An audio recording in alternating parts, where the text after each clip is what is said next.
Assalamualaikum warahmatullahi wabarakatuh. Saya relawan Lembaga Bidova yang sana ini sedang berada di lokasi komunitas adat Pencil yang ada di Kabupaten Aceh Timur. Inilah sana ini kami berada di lokasi dengan agenda melihat langsung kegiatan-kegiatan yang akan dilaksanakan ke depan.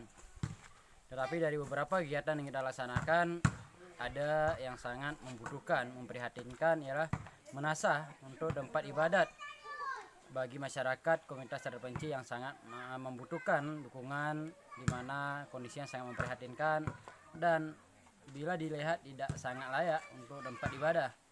Maka kami ingin mengajak Bapak Ibu, mari bersama kita bantu menasah tempat ibadat masyarakat komunitas adat Penci agar mendapat tempat ibadat yang lebih layak, seperti menasah pada umumnya yang ada di desa-desa.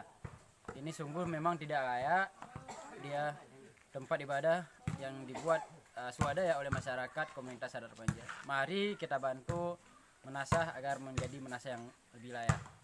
Saya Pak Imam Desa Bukit Selma, Dusun 3, Alur Kenyawan. Inilah keadaan madrasah kami di sini. Saya mohon sama pemerintah, harap perhatikanlah keadaan seperti ini. Kita dapat melihat sendiri bagaimana kondisi menasah atau masalah milik masyarakat komunitas adat Pencil yang ada di desa Bukit Selemak, Kecamatan Bayen, Kabupaten Aceh Timur. Setiap salat tarawih dan salat 5 waktu, masyarakat komunitas adat Pencil di sini melaksanakan ibadah salat mereka dengan kondisi yang sangat memprihatinkan.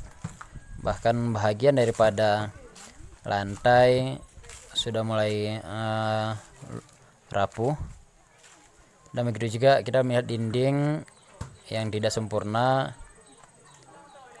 Melihat kondisi ini, kami ingin mengajak para sahabat dermawan, mari bersama-sama kita bantu melakukan pembangunan menasah kepada masyarakat komunitas adat Pencil.